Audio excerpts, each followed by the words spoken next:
ನಮಸ್ಕಾರ ವೀಕ್ಷಕರೇ, ಸಿರಿ doctors live ನೇರ ಪ್ರಸಾರ ಕಾರ್ಯಕ್ರಮಕ್ಕೆ ನಿಮ್ಮೆಲ್ಲರಿಗೂ ಕೂಡ ಸ್ವಾಗತ. ವೀಕ್ಷಕರೇ, ನಿನ್ನೆಯ ಸಂಚಿಕೆಯಲ್ಲಿ ಮಧುಮೇಹಕ್ಕೆ ಸಂಬಂಧಪಟ್ಟಂತೆ ಅಂದ್ರೆ ಈ ಶುಗರ್ ಇರುವಂತವರು ಯಾವ ರೀತಿಯಾಗಿ ಆಹಾರವನ್ನ ತೆಗೆದುಕೊಳ್ಬೇಕು, ಹಾಗೆ ಈ ಶುಗರ್ ಅನ್ನ ಯಾವ ರೀತಿಯಾಗಿ ನಾವು ಕಂಟ್ರೋಲ್ ಅಲ್ಲಿ ಇಟ್ಕೊಳ್ಬೇಕು, ಬೆಳಿಗ್ಗೆ ಮಧ್ಯಾಹ್ನ ರಾತ್ರಿ ಯಾವ ರೀತಿಯಾದಂತಹ ಆಹಾರದಲ್ಲಿ ಬ್ಯಾಲೆನ್ಸ್ ಮಾಡಿ ನಾವು ಮಧುಮೇಹವನ್ನ ಕಂಟ್ರೋಲ್ ಅಲ್ಲಿ ಇಟ್ಕೊಳ್ಬಹುದು ಅನ್ನುವಂತ ನಿಟ್ಟಿನಲ್ಲಿ ನಿನ್ನೆಯ ಸಂಚಿಕೆಯಲ್ಲಿ ನಾವು ಸಾಕಷ್ಟು ವಿಚಾರಗಳನ್ನ ಮಾತನಾಡಿದ್ವಿ. ಹಾಗೆ ಇವತ್ತಿನ ಸಿರಿ ಡಾಕ್ಟರ್ಸ್ ಲೈವ್ ನೇರ ಪ್ರಸಾರ ಕಾರ್ಯಕ್ರಮದಲ್ಲಿ ಮಧುಮೇಹ ಅಂದ್ರೆ ಈ ಶುಗರ್ ಅಂದ್ರೆ ಯಾಕೆ ಬರುತ್ತೆ, ಇದರಲ್ಲಿ ಲಕ್ಷಣಗಳು ಯಾವ ರೀತಿಯಾಗಿರುತ್ತೆ, ನಾವು ಈ ಶುಗರ್ ಬಂದಂತ ಸಂದರ್ಭದಲ್ಲಿ ನಾವು ಇದನ್ನ ಕಂಪ್ಲೀಟ್ ಆಗಿ ಕಂಟ್ರೋಲ್ ಅಲ್ಲಿ ಇಟ್ಕೊಳ್ಬಹುದಾ ಅಥವಾ ಕಂಪ್ಲೀಟ್ ಆಗಿ ನಾವು ಇದನ್ನ ಗುಣಮುಖ ಮಾಡ್ಕೊಳ್ಬಹುದಾ, ಹಾಗೆ ಈ ಶುಗರ್ ಇರುವಂತವರ ದಿನನಿತ್ಯ ಯಾವ ರೀತಿಯಾಗಿರುತ್ತೆ, ಆಹಾರ ಕ್ರಮಗಳು ಯಾವ ರೀತಿಯಾಗಿರಬೇಕು, ಹಾಗೆ ಈ ಎಕ್ಸರ್ಸೈಸ್ ಅನ್ನುವಂಥದ್ದು ಎಷ್ಟು ಇಂಪಾರ್ಟೆಂಟ್ ಆಗುತ್ತೆ, ಈ ಎಲ್ಲಾ ವಿಚಾರಗಳ ಬಗ್ಗೆ ಇವತ್ತಿನ ನಮ್ಮ ಸಿರಿ ಡಾಕ್ಟರ್ಸ್ ಲೈವ್ ನೇರ ಪ್ರಸಾರ ಕಾರ್ಯಕ್ರಮದಲ್ಲಿ ಮಾತನಾಡೋಣ. ಹಾಗೆ ಈ ವಿಚಾರದ ಬಗ್ಗೆ ಇವತ್ತು ನಮಗೆ ತಿಳಿಸಿಕೊಡೋದಕ್ಕೆ ನಮ್ಮ ಜೊತೆ ಇದ್ದಾರೆ ಕರ್ನಾಟಕ ಇನ್ಸ್ಟಿಟ್ಯೂಟ್ ಆಫ್ ಎಂಡೋಕ್ರಿನಾಲಜಿ ಮತ್ತು ರಿಸರ್ಚ್ ಬೆಂಗಳೂರು, ಇಲ್ಲಿನ ಡಯಾಬಿಟಿಸ್ ಮತ್ತು ಎಂಡೋಕ್ರಿನಾಲಜಿ ಮುಖ್ಯಸ್ಥರು ಆಗಿರುವಂತಹ ಡಾಕ್ಟರ್ ಆರ್ ಅನಿಲ್ ಕುಮಾರ್ ಅವರು ಇವತ್ತಿನ ನಮ್ಮ ಕಾರ್ಯಕ್ರಮದಲ್ಲಿದ್ದಾರೆ. ಅವ್ರನ್ನ ವೆಲ್ಕಮ್ ಮಾಡ್ಕೊಳ್ಳೋಣ. ಹಾಗೆ ಈ ಮಧುಮೇಹದ ಬಗ್ಗೆ ಸಾಕಷ್ಟು ಮಾಹಿತಿಯನ್ನು ತಿಳಿದುಕೊಳ್ಳೋಣ. ಡಾಕ್ಟರ್, ಕಾರ್ಯಕ್ರಮಕ್ಕೆ ಸ್ವಾಗತ. ಹೇಗಿದ್ದೀರಾ ಡಾಕ್ಟರ್? ಓಕೆ ಡಾಕ್ಟರ್, ನೆನ್ನೆ ಸಂಚಿಕೆಯಲ್ಲಿ ನಾನು ನಿಮಗೆ ಹೇಳ್ದಂಗೆ ಈ ಡಯಟ್ ಯಾವ ರೀತಿಯಾಗಿ ಅನುಸರಿಸಬೇಕು ಅನ್ನೋದ್ರ ಬಗ್ಗೆ ಮಾತನಾಡಿದ್ವಿ. ಹಾಗೆ ಇವತ್ತು ಈ ಮಧುಮೇಹ ಅಂದರೆ ಏನು ಡಾಕ್ಟರ್? ಫಸ್ಟ್ ಆಫ್ ಆಲ್ ಮಧುಮೇಹ ಅಥವಾ ಡಯಾಬಿಟಿಸ್, ಸೊ ಎಲ್ಲರಿಗೂ ಡಯಾಬಿಟಿಸ್ ಅನ್ನೋ ಇದು ಹೆಸರು ಕಾಮನ್ ಆಗಿ ಗೊತ್ತಿರುತ್ತೆ. ಸೊ ಮಧುಮೇಹ ಅಂದರೆ ಅವರ ರಕ್ತದಲ್ಲಿ ಸಕ್ಕರೆ ಅಂಶ ಜಾಸ್ತಿ ಆಗಿರುತ್ತೆ. ಸಕ್ಕರೆ ಅಂಶ ಜಾಸ್ತಿಯಾಗಿ ಈ ಸಕ್ಕರೆ ಅಂಶ ಜಾಸ್ತಿ ಆಗಿರೋದು ಅವರಿಗೆ ಸುಮಾರು ವರ್ಷಗಳ ಕಾಲ ಅದೇ ರೀತಿ ಇದ್ದರೆ ಅವರಿಗೆ ಕಿಡ್ನಿ ತೊಂದರೆ ಆಗ್ಬೋದು, ಮತ್ತು ಹಾರ್ಟ್ ತೊಂದರೆ ಆಗ್ಬೋದು, ಮತ್ತು ಕಣ್ಣಿನ ತೊಂದರೆ ಆಗ್ಬೋದು, ಮತ್ತು ನರಗಳ ಡ್ಯಾಮೇಜ್ ಆಗಿಬಿಟ್ಟು ಅವರಿಗೆ ಕಾಲಗಳು ಹಾಗೂ ಬೆರಳುಗಳು ತೆಗೆಯೋ ಪ್ರಮೇಯ ಬರಬಹುದು. ಸೊ ಆದ್ದರಿಂದ ಮಧುಮೇಹದಲ್ಲಿ ಬಹು ಮುಖ್ಯ ಅಂಶ ಅಂದರೆ ಅವರ ಶುಗರ್ ಅಂದರೆ ಗ್ಲೂಕೋಸ್ ಕಂಟ್ರೋಲ್ನ ಇಟ್ಕೋಬೇಕಾಗ್ತದೆ. ಗ್ಲೂಕೋಸ್ ಕಂಟ್ರೋಲ್ನ ಅವರು ಮೇಂಟೈನ್ ಮಾಡ್ಕೊಂಡು ಹೋದರೆ ತುಂಬ ಒಳ್ಳೆಯದು. ಏನು ಅಂದರೆ ನಾವೊಂದು ಟೆಸ್ಟ್ ಮಾಡ್ತೀವಿ, HbA1c ಅಂತ. HbA1c ಅಂದರೆ ಅದು 3 ತಿಂಗಳು ಆ್ಯಾವರೇಜ್ ಬ್ಲಡ್ ಗ್ಲೂಕೋಸ್ ಬಗ್ಗೆ ತಿಳಿಸ್ಕೊಡುತ್ತೆ. ಅದನ್ನು 6.5ರಿಂದ 7% ಇಟ್ಕೊಂಡ್ರೆ ಈ ಮಧುಮೇಹದಲ್ಲಿ ಆಗುವ ಯಾವುದು ಕಿಡ್ನಿ ಡ್ಯಾಮೇಜ್ ಆಗಲಿ, ಕಣ್ಣಿನ ತೊಂದರೆ ಆಗಲಿ, ಕಾಲಿನ ತೊಂದರೆ ಆಗಲಿ, ಇವನ್ನೆಲ್ಲ ಆದಷ್ಟು ತಡೆಗಟ್ಟಬಹುದು. ಓಕೆ ಡಾಕ್ಟರ್, ಇನ್ನು ಈ ಮಧುಮೇಹದಲ್ಲೂ ಕೂಡ ತುಂಬ ಟೈಪ್ಸ್ ಇದೆ ಅಂತ ಕೇಳ್ಪಟ್ವಿ. ಯಾವ್ಯಾವ ಟೈಪ್ಸ್ಗಳಿದೆ, ಆಮೇಲೆ ಯಾವ ರೀತಿಯಾಗಿರುತ್ತೆ ಅಂತ ಡಾಕ್ಟರ್? ಈ ಮಧುಮೇಹದಲ್ಲಿ ಅಂದರೆ ನಾನು ಈಗ ಮಧುಮೇಹದ ಬಗ್ಗೆ ಹೇಳಬೇಕು ಅಂದರೆ ಮಧುಮೇಹ ನಮ್ಮ ಭಾರತ ದೇಶದಲ್ಲಿ ಎಷ್ಟು ಜನ ಇದ್ದಾರೆ ಅಂತ ತಿಳ್ಕೊಂಬಿಟ್ರೆ ಒಳ್ಳೆಯದು. ಯಾಕೆಂದರೆ ಈಗ ಲೇಟೆಸ್ಟ್ ICMR ವರದಿ ಪ್ರಕಾರ ಭಾರತದಲ್ಲಿ 10.1 ಕೋಟಿ ಜನ ಮಧುಮೇಹದಿಂದ ಬಳಲ್ತಾ ಇದ್ದಾರೆ. 10.1 ಕೋಟಿ ಜನ ಮಧುಮೇಹದಿಂದ ಬಳಲ್ತಾ ಇದ್ದಾರೆ. ಅದೇ 13.6 ಕೋಟಿ ಜನ ಪ್ರೀ ಮಧುಮೇಹ ಅಂದರೆ ಮಧುಮೇಹ ಇಂಥವ್ರಿಗೆ ಬರಬಹುದು ಅಂಥವರು ಇದ್ದಾರೆ. ಸೊ ಆದ್ದರಿಂದ ಇಷ್ಟು ಜನ ಇರೋದರಿಂದ ಈ ಎಷ್ಟು ವಿಧಗಳಿವೆ ಅನ್ನೋದನ್ನು ತಿಳ್ಕೊಳೋದು ಒಳ್ಳೆಯದು. ಯಾವುದು ಈಗ ಟೈಪ್ 1 ಡಯಾಬಿಟೀಸ್ ಅಂತಾರೆ, ಟೈಪ್ 1 ಮಧುಮೇಹ, ಮತ್ತು ಟೈಪ್ 2 ಮಧುಮೇಹ. ಈ ಟೈಪ್ 1 ಮಧುಮೇಹ ಅಂದರೆ ಏನು? ಈ ಟೈಪ್ 1 ಮಧುಮೇಹ ಸಾಮಾನ್ಯವಾಗಿ ಮಕ್ಕಳಲ್ಲಿ ಬರುತ್ತೆ. ಈ ಮಕ್ಕಳಲ್ಲಿ ಬಂದು ಅವರಲ್ಲಿ ಏನಾಗಿರ್ತದೆ ಅಂದರೆ ಇನ್ಸುಲಿನ್ ಉತ್ಪತ್ತಿ ಆಗುವುದು ತುಂಬ ಕಡಿಮೆ, ಆಲ್ಮೋಸ್ಟ್ ನಿಲ್ಲಿರುತ್ತೆ. ಸೊ ಅವರಲ್ಲಿ ಇನ್ಸುಲಿನ್ ಇರುವುದಿಲ್ಲ. ಸೊ ಅಂಥ ಮಕ್ಕಳಿಗೆ ಇನ್ಸುಲಿನ್ನೇ ಕೊಡಬೇಕಾಗ್ತದೆ. ಇನ್ಸುಲಿನ್ ಇಂಜೆಕ್ಷನ್ ಕೊಟ್ಟೇ ನಾವು ಕಂಟ್ರೋಲ್ ಮಾಡಬೇಕಾಗ್ತದೆ. ಅದು ತುಂಬ ಕಡಿಮೆ, ಅದು ಏನು ಹೇಳ್ತೀವಿ 5%ಗಿಂತ ಕಡಿಮೆ, ಲೆಸ್ ದೆನ್ 5%. ಅದೇ 95% ಈ ಟೈಪ್ 2 ಡಯಾಬಿಟೀಸ್ ಅಂತ ಹೇಳ್ತೀವಿ. ಅಂದರೆ ಎಲ್ಲ ಅಡಲ್ಟ್ಸ್ ದೊಡ್ಡವರಲ್ಲಿ ಕಾಣೋ ಇದು ಟೈಪ್ 2 ಡಯಾಬಿಟೀಸ್. ಈ ಟೈಪ್ 2 ಡಯಾಬಿಟೀಸ್ ಈವನ್ ಚಿಕ್ಕವರಲ್ಲೂ ಬರೋ ಚಾನ್ಸಸ್ ಜಾಸ್ತಿ ಆಗಿದೆ ಈಗ, ಬಿಕಾಸ್ ಆಫ್ ಅವರ ಫಾಸ್ಟ್ ಫುಡ್ಡು ಮತ್ತು ಏನು ಅವರ ಎಕ್ಸಸೈಸಲ್ಲಿರೋ ಆ್ಯಕ್ಟಿವಿಟೀಸು, ಅದರಿಂದ ಅವರಲ್ಲಿ ಬರೋದು ಜಾಸ್ತಿ ಆಗಿದೆ. ಸೊ ಈ ಟೈಪ್ 2 ಡಯಾಬಿಟೀಸ್ ಅಂದರೆ ಏನು? ಇದರಲ್ಲಿ ಆ್ಯಕ್ಚುಲಿ ಇನ್ಸುಲಿನ್ ಇರುತ್ತೆ ಬಾಡಿಯಲ್ಲಿ, ಆದರೆ ಆ ಇನ್ಸುಲಿನ್ ಕಡಿಮೆ ಇರುತ್ತೆ ಮತ್ತು ಇನ್ಸುಲಿನ್ ಸರಿಯಾಗಿ ಕೆಲಸ ಮಾಡಲ್ಲ. ನಾವೇನು ಹೇಳ್ತೀವಿ ಇನ್ಸುಲಿನ್ ರೆಸಿಸ್ಟೆನ್ಸ್ ಅಂತ ಹೇಳ್ತೀವಿ. ಸೊ ಆದ್ದರಿಂದ ಇವರಿಗೆ ನಾವು ಮಾತ್ರೆಗಳು ಕೊಟ್ಟು ಕಂಟ್ರೋಲ್ ಮಾಡ್ಬೋದು. ಒಂದಷ್ಟು ಜನಕ್ಕೆ ಮಾತ್ರೆಗಳು ಕೊಟ್ಟರು ಕಂಟ್ರೋಲ್ ಮಾಡ್ಬೋದು, ಒಂದಷ್ಟು ಜನಕ್ಕೆ ಮಾತ್ರೆ ಜೊತೆಗೆ ಇನ್ಸುಲಿನ್ ಇಂಜೆಕ್ಷನ್ನು ಕೊಡಬೇಕಾಗ್ತದೆ. ಸೊ ಇದು ಎರಡನೇ ವಿಧ ಟೈಪ್ 2 ಡಯಾಬಿಟಿಸ್ ಅಂದರೆ. ಟೈಪ್ 2 ಡಯಾಬಿಟಿಸ್ ಮೋಸ್ಟ್ ಕಾಮನೆಸ್ಟ್ ಅಂದರೆ 95% ಜನಕ್ಕೆ ಇದೇ ಇರುತ್ತೆ. ಟೈಪ್ 1 ಡಯಾಬಿಟಿಸ್ ತುಂಬ ಕಡಿಮೆ, ಅದು ಮಕ್ಕಳಲ್ಲಿ ಬರುತ್ತೆ. ಇದು ಬಿಟ್ಟು ಈಗ ಇನ್ನೊಂದು ಇಂಪಾರ್ಟೆಂಟ್ ಅಂದರೆ ಗರ್ಭಿಣಿ ಸ್ತ್ರೀಯರಲ್ಲೂ ಮಧುಮೇಹ ಬರೋ ಚಾನ್ಸಸ್ ಇರುತ್ತೆ. ಅಂದರೆ ಗರ್ಭಿಣಿ ಸ್ತ್ರೀಯರಲ್ಲಿ ಆ್ಯಕ್ಚುಲಿ ಅವರು ಗರ್ಭಿಣಿಯಾಗಿದ್ದಾಗ ನಾವು ಮಧುಮೇಹಕ್ಕೆ ಚೆಕ್ ಮಾಡ್ತೀವಿ. ಆವಾಗ ಓರಲ್ ಗ್ಲೂಕೋಸ್ ಕೊಟ್ಟು ಚೆಕ್ ಮಾಡ್ತೀವಿ. ಚೆಕ್ ಮಾಡಿ ನಮಗೇನಾದರೂ ಅವರು ಮಧುಮೇಹ ಇದೆ ಅಂತ ಗೊತ್ತಾದರೆ ಅದು ಜಸ್ಟೇಷನಲ್ ಡಯಾಬಿಟೀಸ್ ಅಂತ ಹೇಳ್ತೀವಿ. ಆಗ ಅದಕ್ಕೆ ಅಗೇನ್ ನೀವು ಹೇಳ್ದಂಗೆ ಡಯಟ್ ಟ್ರೀಟ್ಮೆಂಟು ಕೊಡ್ತೀವಿ. ಅದರ ಜೊತೆಗೆ ಮೋಸ್ಟ್ ಆಫ್ ದ ಟೈಮ್ ಅವರಿಗೆ ಇನ್ಸುಲಿನ್ನೇ ಕೊಡಬೇಕಾಗ್ತದೆ. ಇನ್ಸುಲಿನ್ ಕೊಟ್ಟು ಕಂಟ್ರೋಲ್ ಮಾಡಿದ್ರೆ ಆಗ ಹುಟ್ಟೋ ಮಕ್ಕಳಿಗೆ ತೊಂದರೆ ಆಗಲ್ಲ. ಹುಟ್ಟೋ ಮಕ್ಕಳಿಗೆ ಏನು ಬೇರೆ ಡಿಫೆಕ್ಟ್ಸು ಇವೆಲ್ಲ ಬರೋ ಚಾನ್ಸಸ್ ಕಡಿಮೆ ಇರುತ್ತೆ. ಇಲ್ಲ ಆದ್ದರಿಂದ ಎಲ್ಲ ಗರ್ಭಿಣಿ ಸ್ತ್ರೀಯರು ಈ ಬ್ಲಡ್ ಗ್ಲೂಕೋಸ್ ಬಗ್ಗೆ ಪರೀಕ್ಷೆ ಮಾಡಿಸ್ಕೊಳ್ಳೋದು ತುಂಬ ಒಳ್ಳೆಯದು. ಅಂದರೆ ಈ ಪ್ರೆಗ್ನೆನ್ಸಿ ಟೈಮಲ್ಲಿ ಬರುವಂಥ ಮಧುಮೇಹ ಆಮೇಲೆ ಕಂಟಿನ್ಯೂ ಆಗುತ್ತಾ ಅಥವಾ ಆ ಪೀರಿಯಡ್ಗಷ್ಟೇ ಇರುತ್ತೆ, ಹೇಗೆ? ಅಂದರೆ ಅದೇ ಜಸ್ಟೇಷನಲ್ ಡಯಾಬಿಟೀಸ್ ಅಂದಾಗ ಒಬ್ಬೊಬ್ಬರಿಗೆ ಪ್ರೆಗ್ನೆನ್ಸಿ ಟೈಮಲ್ಲೇ ಮಧುಮೇಹ ಬರುತ್ತೆ. ಆ ಟೈಮಲ್ಲಿ ಮಧುಮೇಹ ಬಂದು ಅದು ಒಬ್ಬೊಬ್ಬರಿಗೆ ಕಂಟಿನ್ಯೂ ಆಗ್ತದೆ, ಒಬ್ಬೊಬ್ಬರಿಗೆ ಕಂಟಿನ್ಯೂ ಆಗಲ್ಲ. ಅದು ಎಷ್ಟು ಅವರ ಬ್ಲಡ್ ಗ್ಲೂಕೋಸ್ ಮೇಲೆ ಡಿಪೆಂಡ್ ಆಗ್ತದೆ. ಆದರೆ ಏನು ಅಂದರೆ ಅವರು ಆ ಥರ GDM ಮಧುಮೇಹ ಗರ್ಭಿಣಿಯರು ಬಂದಿರೋರಲ್ಲಿ ನೆಕ್ಸ್ಟು ಸಬ್ಸಿಕ್ವೆಂಟಾಗಿ ಚೆಕ್ ಮಾಡಿಸ್ಕೊಳೋದು ಒಳ್ಳೆಯದು. ಅಟ್ಲೀಸ್ಟ್ ಒಂದು ಅದಾದ ಮೇಲೆ ನಾವು ಒಂದು 3 months ಒಂದ್ಸರಿ ಚೆಕ್ ಮಾಡ್ತೀವಿ. ಆಮೇಲೆ ಇಯರ್ಲಿ ಒನ್ಸ್ ಚೆಕ್ ಮಾಡಿಸ್ಕೊಳೋದು ಒಳ್ಳೆಯದು. ಆವಾಗ ಮಧುಮೇಹ ತಜ್ಞರ ಸಲಹೆ ತಗೊಂಡು ಅವರಿಗೆ ಏನಾದರೂ ಟ್ರೀಟ್ಮೆಂಟ್ ಬೇಕಾದರೆ ಕೊಡಬೇಕು, ಇಲ್ದಿದ್ರೆ ಕಂಟಿನ್ಯೂಸ್ ಡಯಟ್ ಆ್ಯಂಡ್ ಎಕ್ಸಸೈಸ್ ಮಾಡ್ಕೊಂಡು ಹೋಗ್ಬೋದು. ಓಕೆ ಡಾಕ್ಟರ್, ಇನ್ನು ತುಂಬ ಜನ ಹೇಳ್ತಿರ್ತಾರೆ ಡಾಕ್ಟರ್, ನಾನು ರಾತ್ರಿ ಆದರೆ ಸಾಕಷ್ಟು ಬಾರಿ ಯೂರಿನ್ಗೆ ಹೋಗ್ತೀನಿ, ಆಮೇಲೆ ವೆಯ್ಟ್ ಗೇನ್ ಆಗ್ತಿದ್ದೀನಿ, ಸೊ ನನಗೆ ಶುಗರ್ ಇರ್ಬೋದಾ ಅನ್ನುವಂಥ ಡೌಟಲ್ಲಿ ಇರ್ತಾರೆ. ಸೊ ಈ ಶುಗರ್ಗೆ ಯಾವ ರೀತಿಯಾದಂಥ ಲಕ್ಷಣಗಳಿರುತ್ತೆ ಅಂತ ಡಾಕ್ಟರ್? ಅಂದರೆ ಈ ಶುಗರ್ಗೆ ಈಗ ನಾವು ಮೊದಲು ಸುಮಾರು ವರ್ಷಗಳಿಂದ ಏನು ಅಂದರೆ ಶುಗರ್ ಅಂದ ತಕ್ಷಣ ಪದೇ ಪದೇ ಮೂತ್ರ ವಿಸರ್ಜನೆ ಮಾಡುವುದು, ಆಮೇಲೆ ತುಂಬ ಬಾಯಾರಿಕೆ ಆಗುವುದು, ಆಮೇಲೆ ತುಂಬ ಹೊಟ್ಟೆ ಹಸಿವಾಗುವುದು. ಅಂದರೆ ಇದನ್ನು ಇಂಗ್ಲೀಷಲ್ಲಿ ಪಾಲಿಯೂರಿಯಾ, ಪಾಲಿಡಿಪ್ಸಿಯಾ, ಪಾಲಿಫೇಜಿಯಾ ಅಂತ ಕರಿತಾ ಇದ್ವಿ. ಇದು ಮೊದಲು ಲಕ್ಷಣಗಳು ಸುಮಾರು ಜನಕ್ಕೆ ಕಾಣ್ತಾ ಇರೋದು. ಈಗ ನಾವು ಸುಮಾರು ವರ್ಷದಿಂದ ಡಯಾಬಿಟಿಸ್ ಸಂಸ್ಥೆಯಲ್ಲಿ ಮಧುಮೇಹ ಪೇಷಂಟ್ಗಳು ನೋಡಿದ್ದೀವಿ.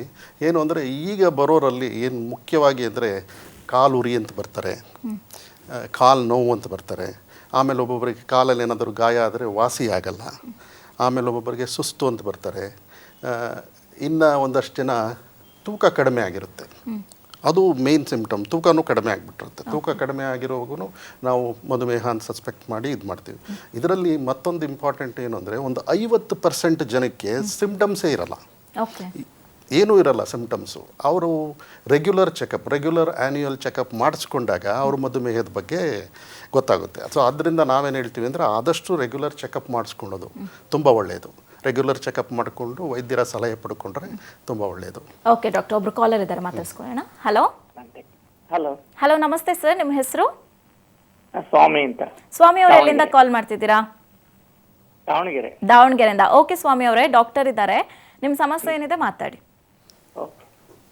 ಹಲೋ ಹಲೋ, ನಮಸ್ಕಾರ, ಹೇಳಿ ಸರ್. ನಾನು ಡಯಾಬಿಟಿಕ್ ಪೇಷಂಟ್ ಟೈಪ್ 2. ಹಾಂ ಹಾಂ, ನಿಮ್ದು ಇದು ನೋಡ್ತಾ ಇದ್ದೆ ಟಿವಿಲಿ. ಹಾಂ ಸರ್, ನಾವು ಅದೇ ಇನ್ಸುಲಿನ್ ವಿತ್ ಟ್ಯಾಬ್ಲೆಟ್ಸ್ ತಗೋತಾ ಇದೀವಿ. ನಾವು ಎಂಡೋಕ್ರೈನಾಲಜಿಸ್ಟ್ ಹತ್ರನೇ ತೋರಿಸ್ತಾ ಇದೀವಿ. ಬಟ್ ನನಗೆ PPBS ಕಮ್ಮಿ ಆಗ್ತಾ ಇಲ್ಲ. ನನಗೆ ರೈಸೋಡೆಗ್ ಅಂತ ಹೊಸದು ಇನ್ಸುಲಿನ್ ಕೊಟ್ಟಿದ್ದಾರೆ, ಅದ್ರ ಜೊತೆಗೆ ಟ್ಯಾಬ್ಲೆಟ್ಸ್ ಕೊಟ್ಟಿದ್ದಾರೆ. ಫಾಸ್ಟಿಂಗ್ ಕಮ್ಮಿ ಇರುತ್ತೆ. ಫಾಸ್ಟಿಂಗ್ ಎಷ್ಟಿರುತ್ತೆ ಸರ್? 120, 100 ಇಂದ 120 ಇರುತ್ತೆ. ಆಫ್ಟರ್ ಫುಡ್ ಪೋಸ್ಟ್ ಪ್ರ್ಯಾಂಡಿಯಲ್ ಎಷ್ಟಿರುತ್ತೆ? ಅದು ಒಂದು 225, 250 ಇರುತ್ತೆ ಸರ್. Okay okay. ಈಗ ರೈಸೋಡಾಕ್ ಎಷ್ಟು ಇನ್ಸುಲಿನ್ ಕೊಟ್ಟಿದ್ದಾರೆ, ಎಷ್ಟು ಯೂನಿಟ್ಸ್ ಕೊಟ್ಟಿದ್ದಾರೆ? ನನಗೆ 8 ಯೂನಿಟ್ ಮಾಡ್ಕೊಳಕ್ ಹೇಳಿದ್ದಾರೆ. ಅಲ್ಲ, ಬೆಳಗ್ಗೆ ಎಷ್ಟು, ರಾತ್ರಿ ಎಷ್ಟು? ಇಲ್ಲ, ಒನ್ ಟೈಮ್ ಅದೇನೋ ಅದು 48 ಅವರ್ಸ್ ಕೆಲಸ ಮಾಡುತ್ತೆ ಅಂತಂದು ಹೇಳ್ತಾರೆ. ಬೆಳಗ್ಗೆ ಎಷ್ಟು ಕೊಟ್ಟಿದ್ದಾರೆ? ಒನ್ ಟೈಮ್ 8 ಯೂನಿಟ್ಸ್ ಕೊಟ್ಟಿದ್ದಾರೆ. 8 ಯೂನಿಟ್, ಅದ್ರ ಜೊತೆಗೆ ಟ್ಯಾಬ್ಲೆಟ್ಸ್ ಮೆಟ್ಫಾರ್ಮಿನ್ ಅದು ಕೊಟ್ಟಿದ್ದಾರೆ ಸರ್. ಆಮೇಲೆ ಮೆಟ್ಫಾರ್ಮಿನ್ ಆದ್ಮೇಲೆ ಟ್ಯಾಬ್ಲೆಟ್ಸ್ ಹೆಸರುಗಳು ಗೊತ್ತಿಲ್ಲ ಸರ್. ಅದು ತಗೋತಾ ಇದ್ದೀನಿ. ಅದ್ರ ಜೊತೆಗೆ ಇನ್ನೆರಡು ಟ್ಯಾಬ್ಲೆಟ್ಸ್. ಅಂದರೆ ಆದ್ರೂ PPBS ಸ್ವಲ್ಪ ಜಾಸ್ತಿ ಇರುತ್ತೆ. ಅದೇ PPBSಗೆ ಈಗ ಇಂಪಾರ್ಟೆಂಟ್ ಏನು ಅಂದರೆ ನೀವು ಡಯಟ್ ಕಂಟ್ರೋಲ್ ಮಾಡೋದು ತುಂಬ ಇಂಪಾರ್ಟೆಂಟು. ಈಗ ನೀವು ಮಾಡ್ತೀವಿ ಸರ್. ನಾವು ನಮ್ದಾಗಲೇ 25 ವರ್ಷದಿಂದ ಇದೆ. ನಾವು HbA1c 7 ಅರೌಂಡ್ ಇರುತ್ತೆ ಸರ್.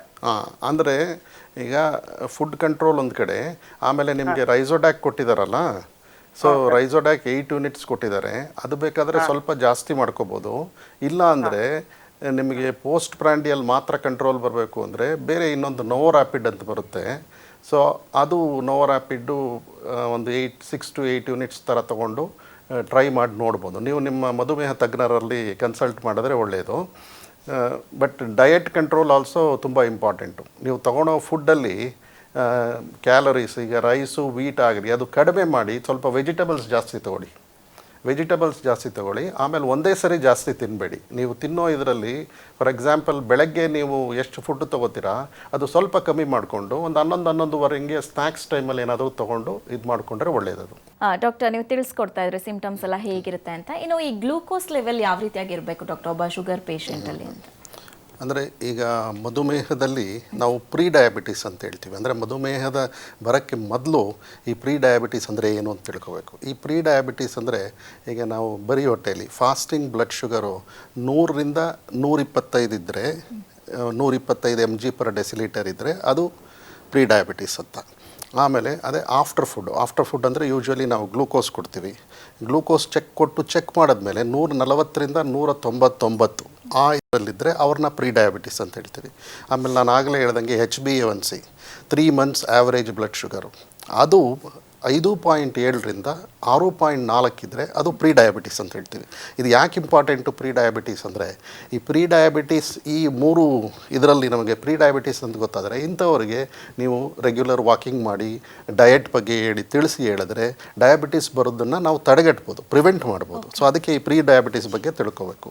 ಆಮೇಲೆ ಈ ಪ್ರೀ ಡಯಾಬಿಟಿಸ್ ಇರೋರು ಬೇರೆ ಅವರು ಕೊಲೆಸ್ಟ್ರಾಲ್ ಅಂಶನೂ ಕಂಟ್ರೋಲ್ ಮಾಡಬೇಕು, BP ಕಂಟ್ರೋಲ್ ಮಾಡಬೇಕು. ಇವೆಲ್ಲ ಕಂಟ್ರೋಲ್ ಮಾಡಿದ್ರೆ ಅವರಿಗೆ ಹಾರ್ಟ್ ತೊಂದರೆಗಳಾಗೋದು ಇವೆಲ್ಲ ಕಡಿಮೆ ಆಗ್ತದೆ. ಆದರೆ ಡಯಾಬಿಟೀಸ್ ಅಂದರೆ ಏನು? ಈಗ ಡಯಾಬಿಟೀಸಿಗೆ ನಾನು ಹೇಳ್ದಂಗೆ ಫಾಸ್ಟಿಂಗು ಬರೀ ಹೊಟ್ಟೆಯಲ್ಲಿ 126 mg/dL ಇಲ್ಲ ಅದಕ್ಕಿಂತ ಜಾಸ್ತಿ 126ಕ್ಕಿಂತ ಮೇಲಿದ್ದರೆ ಅದು ಡಯಾಬಿಟಿಸ್. ಅದೇ ಆಫ್ಟರ್ ಫುಡ್ ಅನ್ನೋದಕ್ಕಿಂತ ನಾವು 75 ಗ್ರಾಮ್ ಗ್ಲೂಕೋಸ್ ಕೊಟ್ಟು ಚೆಕ್ ಮಾಡಿದ್ರೆ ಅದು 200ಕ್ಕಿಂತ ಮೇಲಿದ್ದರೆ ಅದು ಡಯಾಬಿಟೀಸು. ಮತ್ತು HbA1c ಅಂತ ಹೇಳಿದ್ವಲ್ಲ ಅದು 6.5% ಮೇಲಿದ್ದರೆ ಅದನ್ನು ಡಯಾಬಿಟಿಸ್ ಅಂತ ಹೇಳ್ತೀವಿ. ಸೊ ಈ 3 ವಿಧದಲ್ಲಿ ಡಯಾಬಿಟೀಸ್ ಅಂತ ಗೊತ್ತಾದರೆ ಆ ಡಯಾಬಿಟೀಸ್ ಇರೋರಿಗೆ ಆದಷ್ಟು ನಾವು ಮಾತ್ರೆಗಳನ್ನ ಸಜೆಸ್ಟ್ ಮಾಡ್ತೀವಿ. ಅದರ ಜೊತೆಗೆ ಡಯಟ್ ಆ್ಯಂಡ್ ಎಕ್ಸಸೈಸ್. ಇವಾಗ ಡಾಕ್ಟ್ರು ಟ್ಯಾಬ್ಲೆಟ್ಸು ಕೊಟ್ಟ ತಕ್ಷಣ ಅಷ್ಟೇ ಆಯಿತು ಅಂತಲ್ಲ, ಅವರು ಟ್ಯಾಬ್ಲೆಟ್ಸು ತೊಗೋಬೇಕು, ಡಯೆಟ್ಟು ಮಾಡಬೇಕು, ಎಕ್ಸಸೈಸು ಅಂದರೆ walking or whatever exercise ಇದು ಮಾಡಿದಾಗ ಮಾಡಬೇಕಾಗ್ತದೆ. ಇವು 3 ನಾವೇನು ಹೇಳ್ತೀವಿ pillars of management of diabetes. ಇವು 3 ಮಾಡಿದ್ರೇ ಅವರಿಗೆ ಮುಂದೆ ಆಗೋ ಕಾಂಪ್ಲಿಕೇಶನ್ಸ್ ಅಂದರೆ ಕಿಡ್ನಿ ಆಗಲಿ, ಕಣ್ಣಾಗಲಿ, ಹಾರ್ಟು, ಕಾಲ್ ಪ್ರಾಬ್ಲಮ್ ಆಗೋದನ್ನು ತಡೆಗಟ್ಬೋದು. ಓಕೆ ಡಾಕ್ಟರ್, ಒಬ್ಬ ಕಾಲರ್ ಇದ್ರೆ ಮಾತಾಡ್ಸ್ಕೊಂಬರೋಣ. ಹಲೋ ಹಲೋ ಹಲೋ, ನಮಸ್ತೆ ಮೇಡಮ್, ನಿಮ್ಮ ಹೆಸರು? ನಮಸ್ತೆ ಮೇಡಮ್. ನಿಮ್ಮ ಹೆಸರು? ಕವಿತಾ ಅಂತ ಹೇಳ್ಬಿಟ್ಟು. ಕವಿತಾ, ಎಲ್ಲಿಂದ ಕಾಲ್ ಮಾಡ್ತಿದ್ದೀರಾ? ದಾವಣಗೆರೆಯಿಂದ ಮ್ಯಾಮ್. ಓಕೆ ಕವಿತಾ ಅವರೇ, ಡಾಕ್ಟರ್ ಇದ್ದಾರೆ, ನಿಮ್ಮ ಸಮಸ್ಯೆ ಏನಿದೆ ಮಾತಾಡಿ. ನಮಸ್ತೆ ಮೇಡಮ್. ನಮಸ್ತೆ ಸರ್. ಹೇಳಿ. ನಮ್ಮ ಮನೆಯವ್ರಿಗಿದೆ ಸರ್ ಶುಗರ್ 350 ಏನೋ ಇದೆ ಸರ್. ಎಷ್ಟಿದೆ? ಹಲೋ, ಎಷ್ಟಿದೆ? 350 ಇದೆ ಸರ್. Okay sugar. ಅದು ಅವರು ಗವರ್ಮೆಂಟ್ ಆಸ್ಪತ್ರೆಯಲ್ಲಿ ಗ್ಲಿಯೋ ಕಂಟ್ರೋಲ್ ಅಂತ ಟ್ಯಾಬ್ಲೆಟ್ಸ್ ತಗೊಳ್ತಿದ್ದಾರೆ ಸರ್. ಅದೇ ಮತ್ತೆ ಬೇರೆ ಕಡೆ ಏನಾದ್ರು ತೋರಿಸ್ಬೇಕಾ? ಅದೇ ಕಂಟಿನ್ಯೂ ಅಲ್ಲ, ಅದು ಆ್ಯಕ್ಚುಲಿ ನೀವು 350 ಅಂತ ಅದು ಒಂದೇ ಇದು ಮಾಡೋದು ಬೇಡ. ಫಾಸ್ಟಿಂಗ್ ಬಿಫೋರ್ ಫುಡ್ ಎಷ್ಟಿದೆ ಚೆಕ್ ಮಾಡಿಸಿ, ಮತ್ತು ಆಫ್ಟರ್ ಫುಡ್ ಎಷ್ಟಿದೆ ಚೆಕ್ ಮಾಡಿಸಿ. Before food 2 hours, after food post ಪ್ರ್ಯಾಂಡಿಯಲ್ಲು ಇದೆರಡು ಚೆಕ್ ಮಾಡಿಸಿ. ಮತ್ತು 3 months ಆ್ಯಾವರೇಜ್ HbA1c ಅಂತ ಅದು ಚೆಕ್ ಮಾಡಬೇಕು. ಆಮೇಲೆ ಕಿಡ್ನಿ ಇದರದ್ದು ಕ್ರಿಯಾಟಿನಿನ್ ಅಂತ ಹೇಳ್ತೀವಿ, ಲಿಪಿಡ್ ಪ್ರೊಫೈಲ್, ಕೊಲೆಸ್ಟ್ರಾಲ್ ಇವೆಲ್ಲ ಚೆಕ್ ಮಾಡಿ ಅವ್ರಿಗೆ ಏನು ಮೆಡಿಸಿನ್ ಕೊಡಬೇಕಾಗ್ತದೆ ಅನ್ನೋದು. ಎಷ್ಟು ವಯಸ್ಸು ಅವ್ರಿಗೆ? 50 ಸರ್. 50. ಸೊ ಇವೆಲ್ಲ ಚೆಕ್ ಮಾಡಿದ್ರೆ ನಾವು ನೋಡಿಬಿಟ್ಟು ಕರೆಕ್ಟಾಗಿ ಯಾವ ಮೆಡಿಸಿನ್ ಕೊಡಬೇಕು. ಯಾಕೆಂದರೆ ಶುಗರ್ ಇರೋರಿಗೆ ಬರೀ ಶುಗರ್ ಕಂಟ್ರೋಲ್ ಒಂದೇ ಮಾಡಿದ್ರೆ ಆಗಲ್ಲ. ಅವ್ರಿಗೆ ಶುಗರ್ ಕಂಟ್ರೋಲ್ ಇರಬೇಕು, BP ಕಂಟ್ರೋಲ್ ಇರಬೇಕು, ಮತ್ತು ಕೊಲೆಸ್ಟ್ರಾಲ್ ಕಂಟ್ರೋಲು ಇರಬೇಕು. ಇವು 3 ಕಂಟ್ರೋಲ್ ಇದ್ರೇ ಅವರಿಗೆ ಹಾರ್ಟ್ ಇದು ಹೃದಯ ತೊಂದರೆ ಅಥವಾ ಕಿಡ್ನಿ ತೊಂದರೆ, ಕಣ್ಣಿನ ತೊಂದರೆ ಪ್ರಿವೆಂಟ್ ಮಾಡೋಕ್ಕಾಗೋದು. ಆದಷ್ಟು ನೀವು ಒಂದು ಒಳ್ಳೆ ತಜ್ಞರ ಜೊತೆ ಇದು ಮಾಡಿ ಎಲ್ಲ ಚೆಕ್ ಮಾಡಿಸಿ ಟ್ರೀಟ್ಮೆಂಟ್ ತೊಗೊಳೋದು ಒಳ್ಳೆಯದು. Okay sir. ಓಕೆ, ಧನ್ಯವಾದಗಳು ಕವಿತಾ ಅವರೇ ಕರೆಯನ್ನ ಮಾಡಿದ್ದಕ್ಕಾಗಿ. ಎಸ್ ಡಾಕ್ಟರ್, ನೀವು ಹೇಳ್ತಿದ್ರಿ ಕಾಂಪ್ಲಿಕೇಶನ್ಸ್ ಆಗೋ ಸಾಧ್ಯತೆ ಇದೆ ಅಂತ. ಏನೇನು ಕಾಂಪ್ಲಿಕೇಶನ್ ಆಗುತ್ತೆ ಡಾಕ್ಟರ್? ಅಂದರೆ ಶುಗರ್ ಕಂಟ್ರೋಲ್ ಅಲ್ಲಿ ಇರಲಿಲ್ಲ ಅಂತಂದರೆ? ಈಗ ನಾನು ಹೇಳ್ದಂಗೆ ಶುಗರ್ ಕಂಟ್ರೋಲ್ ಜೊತೆಗೆ BP ಕಂಟ್ರೋಲು ಮತ್ತು ಕೊಲೆಸ್ಟ್ರಾಲ್ ಕಂಟ್ರೋಲು ಇಂಪಾರ್ಟೆಂಟು. ಇದನ್ನು ನಾವೇನು ಹೇಳ್ತೀವಿ ಅಂದರೆ ABC ಕಂಟ್ರೋಲ್ ಆಫ್ ಡಯಾಬಿಟೀಸ್ ಅಂತ. ಎ ಅಂದರೆ HbA1c, ನಾನು ಹೇಳ್ದಂಗೆ 3 ಮಂತ್ಸ್ ಆ್ಯಾವರೇಜ್ ಬ್ಲಡ್ ಶುಗರು. ಇದು 6.5ರಿಂದ 7% ಇಟ್ಕೊಂಡ್ರೆ ಈ ಕಾಂಪ್ಲಿಕೇಶನ್ಸ್ ತಡೆಗಟ್ಬೋದು. ಅದರ ಜೊತೆಗೆ ಕೊಲೆಸ್ಟ್ರಾಲಲ್ಲಿ ಬ್ಯಾಡ್ ಕೊಲೆಸ್ಟ್ರಾಲ್ ಅಂದರೆ LDL ಕೊಲೆಸ್ಟ್ರಾಲ್ ಅಂತ ಬರುತ್ತೆ, ಅದನ್ನು 100 mg/dL ಕಡಿಮೆ ಇಟ್ಕೋಬೇಕು. ಆಮೇಲೆ ಬ್ಲಡ್ ಪ್ರೆಷರ್, ರಕ್ತದ ಒತ್ತಡ, ಇದು 130/80 ಮಿಲಿಮೀಟರ್ ಮರ್ಕ್ಯೂರಿಗಿಂತ ಕಡಿಮೆ ಇರಬೇಕು. ಇವು 3, ಇದನ್ನು ABC ಅಂತ ಜ್ಞಾಪಕ ಇಟ್ಕೋಬೇಕು. ಇವು 3 ಕಂಟ್ರೋಲ್ ಇಟ್ಕೊಂಡ್ರೆ ಅವ್ರಿಗೆ ಬರೋ ಸುಮಾರು ಕಾಂಪ್ಲಿಕೇಶನ್ಸ್ ಕಡಿಮೆ ಮಾಡ್ಬೋದು.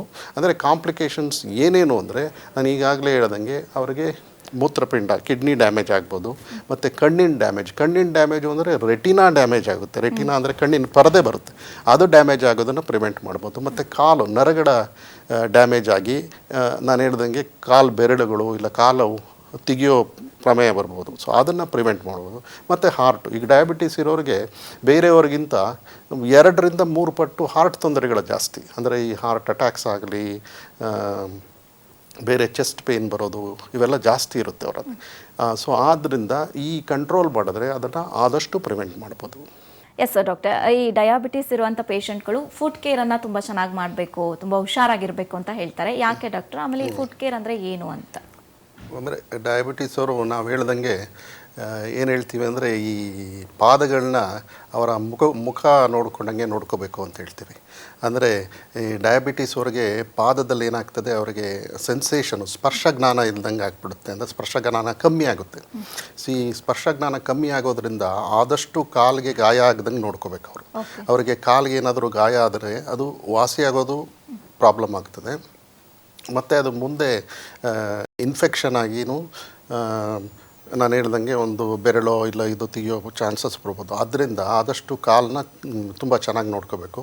ಅಂದರೆ ಯಾವಾಗೂ ಅಷ್ಟೇ ಅವರು ಶೂ ಹಾಕಿರಲಿ, ಚಪ್ಪಲಿ ಹಾಕಿರಲಿ, ಶೂ ಚಪ್ಪಲಿನೂ ನೋಡಬೇಕಾಗ್ತದೆ. ಅದರಲ್ಲಿ ಏನಾದರೂ ಶಾರ್ಪ್ ಆಬ್ಜೆಕ್ಟ್ಸ್ ಇದೆಯಾ, ಅದರಿಂದ ಏನಾದರೂ ಅವ್ರ ಕಾಲು ಗಾಯ ಆಗ್ಬೋದಾ ನೋಡಿಕೊಂಡು ಚೆಕ್ ಮಾಡಿ ಹಾಕ್ಕೋಬೇಕು. ಆಮೇಲೆ ಮತ್ತೆ ಎವ್ರಿ ಡೇ ಅವ್ರ ಕಾಲು ಚೆಕ್ ಮಾಡ್ಕೋತಾ ಇರೋದು ಒಳ್ಳೆಯದು. ಆ ಥರ ಏನಾದರೂ ಸಣ್ಣದಾಗಿ ಗಾಯ ಇದು ಕಂಡು ಬಂದರೆ ಇಮ್ಮಿಡಿಯೇಟಾಗಿ ಮಧುಮೇಹ ತಜ್ಞರ ಹತ್ರ ಹೋಗಿ ಸಲಹೆ ಪಡ್ಕೊಂಡು ಈ ಕಾಲು ಡಾಕ್ಟ್ರ್ ಹತ್ರ ತೋರಿಸೋದು ತುಂಬ ಒಳ್ಳೆಯದು.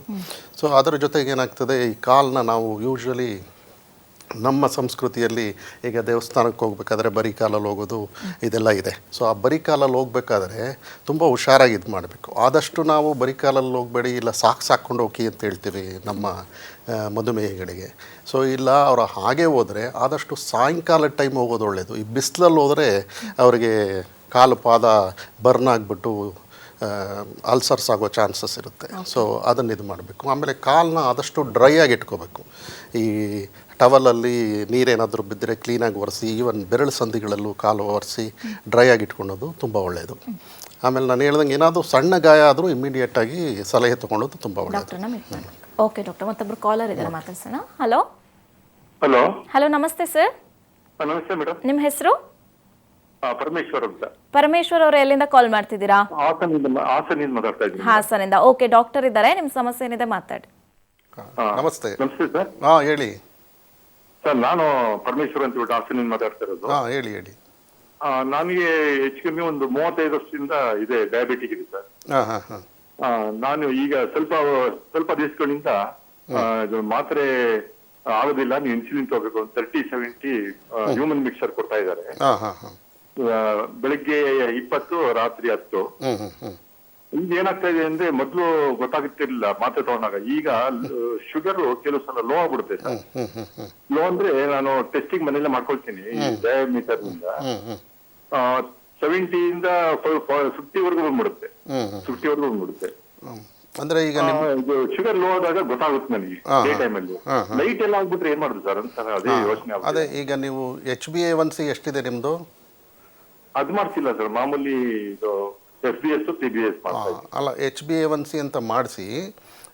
ಈಗ ನೀವು ಹೇಳ್ದಂಗೆ ಲೋ ಆಗ್ತದೆ ಅಂತ ಹೇಳಿದ್ರಲ್ಲ, ಅದು 70 mg/dL ಕಡಿಮೆ ಬಂದರೆ ಅದನ್ನು ಲೋ ಶುಗರ್ ಅಂತ ಹೇಳ್ತೀವಿ. ಅಂದರೆ ಆ ಲೋ ಶುಗರ್ ಆದಾಗ ನಿಮಗೆ ಗೊತ್ತಿರುತ್ತೆ, ಏನು ತುಂಬ ಬೆವರು ಬಿಡುತ್ತೆ, ಆಮೇಲೆ ತುಂಬ ಸುಸ್ತಾಗುತ್ತೆ, ತುಂಬ ಹೊಟ್ಟೆ ಹಶ್ವಾದಂಗೆ ಆಗೋದು, ಒಂಥರ ಎದೆ ಒಡ್ಕೊಳೋದು, ಕೈಯೆಲ್ಲ ಶೇಕ್ ಆಗೋದು, ಇವೆಲ್ಲ ಆಗೋ ಚಾನ್ಸಸ್ ಈ ಲೋ ಶುಗರ್ ಅಂತೇಳಿ. ಎಸ್ಪೆಷಲಿ ಈಗ ನಾವು ಇನ್ಸುಲಿನ್ ಮತ್ತು ಮಾತ್ರೆ ಕೊಟ್ಟಾಗ ಈ ಥರ ಆಗಬಹುದು. ನಿಮಗೆ ಇಮ್ಮಿಡಿಯೇಟ್ ಗೊತ್ತಾದ ತಕ್ಷಣ ನೀವೇನಾದರೂ ಅದು ಊಟದ ಟೈಮ್ ಆದರೆ ಇಮ್ಮಿಡಿಯೇಟಾಗಿ ಏನಾದರೂ ಫುಡ್ ತೊಗೋಬೇಕು. ಇಲ್ಲ ಮಧ್ಯ ಏನಾದರೂ ಆ ಥರ ಆಯಿತು ಅಂತ ಹೇಳಿದ್ರೆ ನಿಮಗೇನಾದರೂ ಗ್ಲೂಕೋಮೀಟರ್ ಇದ್ದರೆ ಅದನ್ನು ಚೆಕ್ ಮಾಡಿದ್ರೆ 70 mg/dL ಕಡಿಮೆ ಇದ್ದರೆ ಆವಾಗ ಇಮ್ಮಿಡಿಯೇಟಾಗಿ ನೀವು ಸ್ವಲ್ಪ ಶುಗರೋ ಇಲ್ಲ ಗ್ಲೂಕೋಸೋ ಇಮ್ಮಿಡಿಯೇಟ್ ತೊಗೊಳೋದು ಒಳ್ಳೆಯದು. ಸೊ ಆಮೇಲೆ ನೀವು ರಾತ್ರಿ ರಾತ್ರಿ ಅಂತ ಹೇಳಿದ್ರಿ. ರಾತ್ರಿ ಅಂತ ಹೇಳಿದ್ರೆ ಅದೇ ಈಗ ನೀವು ರಾತ್ರಿ 10 ಯೂನಿಟ್ ಇನ್ಸುಲಿನ್ ತಗೋತೀರಲ್ವಾ? ಹಲೋ, ರಾತ್ರಿ 10 ಯೂನಿಟ್ ಇನ್ಸುಲಿನ್ ತಗೋತೀರಲ್ವಾ? ನೀವು ಬೆಳಗ್ಗೆ ಫಾಸ್ಟಿಂಗ್ ಬ್ಲಡ್ ಶುಗರ್ ಎಷ್ಟಿರುತ್ತೆ ನಿಮ್ಮದು? ಫಾಸ್ಟಿಂಗ್ ಕೆಲವು ಸಲ 140, 160, 180 ಇರುತ್ತೆ. ವಾರಕ್ಕೊಂದ್ಸಲ ಮಾಡ್ಕೊಳ್ತೀನಿ. ಅದೇ 140 ಹಿಂಗಿದ್ರೆ ಅದು ಏನು ಲೋ ಶುಗರ್ ಅಂತಲ್ಲ. ಇವಾಗ ಮಧ್ಯರಾತ್ರಿ ಆಗಬೇಕು ಅಂದರೆ ಆ್ಯಕ್ಚುಲಿ ಬೆಳಗ್ಗಿಂದು ತುಂಬ ಕಡಿಮೆ ಇದ್ದರೆ ಶುಗರು ಆ ಥರ ಆಗ್ತದೆ. ಸೊ ಮಧ್ಯರಾತ್ರಿ ಅಂತ ಹೇಳಿದ್ರೆ ನೀವು ಅಕಸ್ಮಾತ್ ಲೋ ಆಯಿತು ಅಂತೇನಾದರೂ ಗೊತ್ತಾದ ತಕ್ಷಣ ನೀವು ಆವಾಗೂ ಏನಾದರೂ ಬಿಸ್ಕೆಟ್ ಆರು ಏನಾದರೂ ಶುಗರ್ ತೊಗೊಂಡ್ರೆ ಏನು ತೊಂದರೆ ಏನಿಲ್ಲ. ಬಟ್ ನಿಮ್ಮ ಡಾಕ್ಟ್ರಿಗೆ ತೋರಿಸಿ ಆ ಬ್ಲಡ್ ಶುಗರ್ ಚೆಕ್ ಮಾಡಿಬಿಟ್ಟು ರಾತ್ರಿದು ಇನ್ಸುಲಿನ್ ಲೆವೆಲ್ ಬೇಕಾದರೆ ಕಡಿಮೆ ಮಾಡಿಸ್ಕೋಬೋದು. ಇಲ್ಲದಿದ್ದರೆ ರಾತ್ರಿ ಇನ್ಸುಲಿನ್ ಬೇರೆ ಬರುತ್ತೆ, ಇನ್ಸುಲಿನ್ ಗ್ಲಾರ್ಜಿನ್ ಅಂತ ಇನ್ನೊಂದು ಲ್ಯಾಂಟಸ್ ಅಂತ ಬರುತ್ತೆ, ಅದು ಇನ್ಸುಲಿನ್ ಬೇಕಾದರೆ ತೊಗೋಬೋದು. ಓಕೆ, ಧನ್ಯವಾದಗಳು ಪರಮೇಶ್ವರ್ ಅವರೇ ಕರೆಯನ್ನ ಮಾಡಿದ್ದಕ್ಕಾಗಿ. ಡಾಕ್ಟರ್ ಪರಮೇಶ್ವರ್ ಅವರು ಹೇಳ್ತಾ ಇದ್ರು ಲೋ ಶುಗರ್ ಆಗ್ತಾ ಇರುತ್ತೆ ಅಂತ. ಈ ಲೋ ಶುಗರ್ ಅಂದ್ರೆ ಏನು, ಇದರ ಸಿಂಪ್ಟಮ್ಸ್ಗಳು, ಹಾಗೆ ಲೋ ಶುಗರ್ ಆದಂಥ ಸಂದರ್ಭದಲ್ಲಿ ತಕ್ಷಣಕ್ಕೆ ಏನು ಮಾಡಬೇಕು ಡಾಕ್ಟರ್? ಅಂದರೆ ಈಗ ನಾನು ಈಗಾಗಲೇ ಹೇಳ್ದಂಗೆ ಲೋ ಶುಗರು ಎಲ್ಲ ಮಧುಮೇಹಿಗಳಲ್ಲೂ ಲೋ ಶುಗರ್ ಆಗೋ ಚಾನ್ಸಸ್ ಇರುತ್ತೆ. ಯಾಕೆಂದರೆ ಅವರು ಟ್ರೀಟ್ಮೆಂಟ್ ತೊಗೋತಾ ಇರ್ತಾರೆ. ಸೊ ಟ್ರೀಟ್ಮೆಂಟ್ ತೊಗೊಂಡಾಗ ನಾವು ಶುಗರ್ ಕಂಟ್ರೋಲಿಗೆ ಟ್ರೀಟ್ಮೆಂಟ್ ಕೊಟ್ಟಿರ್ತೀವಿ. ಒಂದೊಂದು ಸರಿ ಏನಾಗ್ತದೆ, ಈ ಫುಡ್ ತೊಗೊಳೋದು ಎವ್ರಿ ಡೇ ಒಂದೇ ಥರ ಇರಲ್ಲ. ಒಂದೊಂದು ದಿವಸ ಒಂದೊಂದು ಥರ, ಒಂದು ಸ್ವಲ್ಪ ಜಾಸ್ತಿ ತಿಂದಿರ್ತಾರೆ, ಒಂದೊಂದು ಸರಿ ಏನೋ ಹೊಟ್ಟೆ ಹಸಿವು ಇಲ್ಲ ಅಂತೇಳಿ ಕಡಿಮೆ ತಿಂದಿರ್ತಾರೆ. ಸೊ ಆದ್ದರಿಂದ ಲೋ ಶುಗರ್ ಆಗೋ ಚಾನ್ಸಸ್ ಎಲ್ಲ ಮಧುಮೇಹಿಗಳಿಗೂ ಇರುತ್ತೆ. ಆ ಲೋ ಶುಗರ್ ಆಗೋ ಚಾನ್ಸಸ್ ಈಗ ನಾನೇನೇ ಹೇಳಿದೆ, ಅವರಿಗೆ ಬೆವರು ಅಂತ ಹೇಳಿದ್ರೆ ಒಬ್ಬೊಬ್ರು ಹೇಳ್ತಾರೆ ಇಡೀ ಮೈಯೆಲ್ಲ ಬೆವರು ಬಂದುಬಿಡುತ್ತೆ ಸರ್ ಅಂತಾರೆ. ಸೊ ಆ ಪ್ರೊಫ್ಯೂಸ್ ಸ್ವೆಟ್ಟಿಂಗ್, ಆಮೇಲೆ ಕೈ ಸ್ವಲ್ಪ ನಡ್ಕ ಬರೋದು, ಎದೆ ಒಡ್ಕೊಳೋದು, ಈ ಥರ ಸಿಮ್ಟಮ್ಸ್ ಬಂದ ತಕ್ಷಣ ನನಗೆ ಲೋ ಶುಗರ್ ಆಗಿದೆ ಅಂತ ತಿಳ್ಕೊಂಡು ಇಮ್ಮಿಡಿಯೇಟ್ ಏನಾದರೂ ತಿನ್ನೋದು ಒಳ್ಳೆಯದು. ಇಲ್ಲ ನಾವು ಯೂಶ್ವಲಿ ಗ್ಲೂಕೋಮೀಟರ್ ಇಟ್ಕೊಳ್ಳಿ ಅಂತ ಹೇಳಿರ್ತೀವಿ, ಇಟ್ಕೊಂಡು ಶುಗರ್ ಚೆಕ್ ಮಾಡಿ ಅದು 70ಕ್ಕಿಂತ ಕಡಿಮೆ ಇದ್ದರೆ ಆದಷ್ಟು ಇಮ್ಮಿಡಿಯೇಟಾಗಿ ಶುಗರ್ ತೊಗೊಬೇಕು. ಇಲ್ಲ ಅಂದರೆ ಬೇರೆ ಹೊರಗಡೆ ಎಲ್ಲಾದರೂ ಹೋಗಿದ್ರೆ, ಇಲ್ಲ ಚಾಕ್ಲೇಟೋ ಇಲ್ಲಾಂದರೆ ಶುಗರ್ ಟ್ಯಾಬ್ಲೆಟ್ ಹೈಪೋ ಟ್ಯಾಬ್ ಅಂತ ಬರೋದು, ಅದು ಬೇಕಾದರೆ ಇಟ್ಕೋಬೋದು. ಆದಷ್ಟು ಅವ್ರ ಕೈಯಲ್ಲಿ ಏನಾದರೂ ಇಟ್ಕೊಂಡಿರೋದು ತುಂಬ ಒಳ್ಳೆಯದು. ಆ ಟೈಮಲ್ಲಿ ತೊಗೊಂಬಿಡ್ಬೇಕು ಅವರು. ಸೊ ತೊಗೊಂಡು ಇದು ಮಾಡಿಸ್ಬೇಕು. ಆಮೇಲೆ ಈ ಥರ ಲೋ ಶುಗರ್ ಅವಾಗವಾಗ ಆಗ್ತಾಯಿದ್ರೆ ಅವರ ಡಾಕ್ಟ್ರ್ ಮಧುಮೇಹ ತಜ್ಞರ ಹತ್ರ ಹೋಗಿ ಅವ್ರ ಮೆಡಿಸನ್ನ ಕಡಿಮೆ ಮಾಡಿಸ್ಕೋಬೇಕು. ಇಲ್ಲ ಇನ್ಸುಲಿನ್ ಏನೋ ತೊಗೋತಾ ಇದ್ದರೆ 1-2 ಯೂನಿಟ್ ಕಡಿಮೆ ಮಾಡಬೇಕಾಗ್ತದೆ.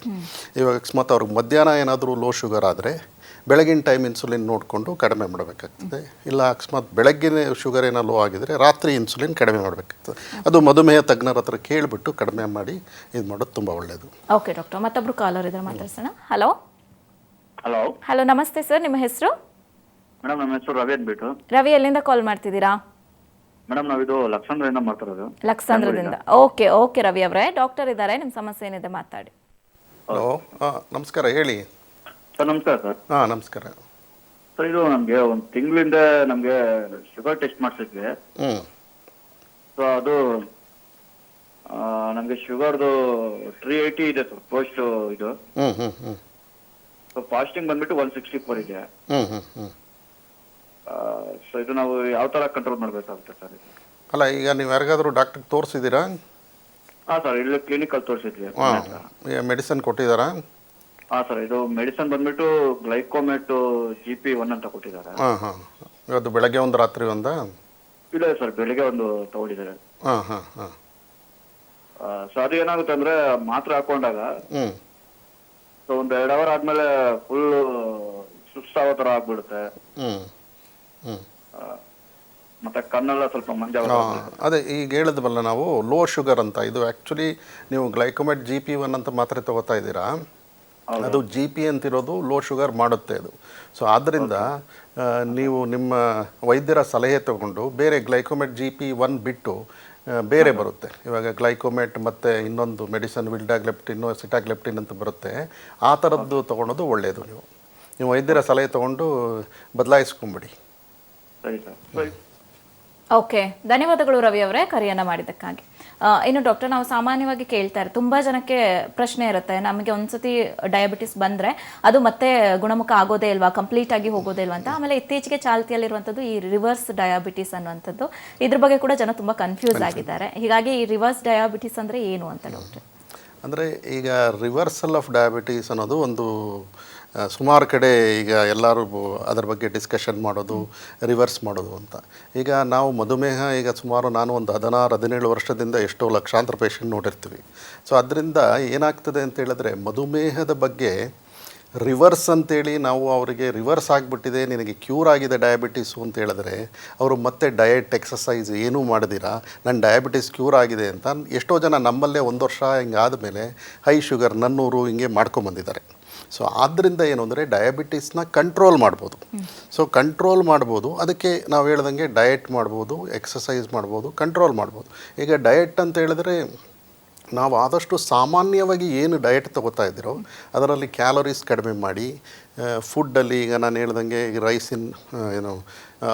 ರೈಸ್ ಆಗ್ಬೋದು ಮತ್ತು ವೀಟ್ ಆಗ್ಬೋದು, ಇದು ಕ್ವಾಂಟಿಟಿ ಕಡಿಮೆ ಮಾಡಿ, ವೆಜಿಟಬಲ್ಸ್ ಜಾಸ್ತಿ ತೊಗೊಂಡು ಮತ್ತು ರೆಗ್ಯುಲರ್ ಎಕ್ಸಸೈಸ್ ಮಾಡಿ ಅದನ್ನು ಕಂಟ್ರೋಲ್ ಇಟ್ಕೊಳೋದು ಒಳ್ಳೆಯದು.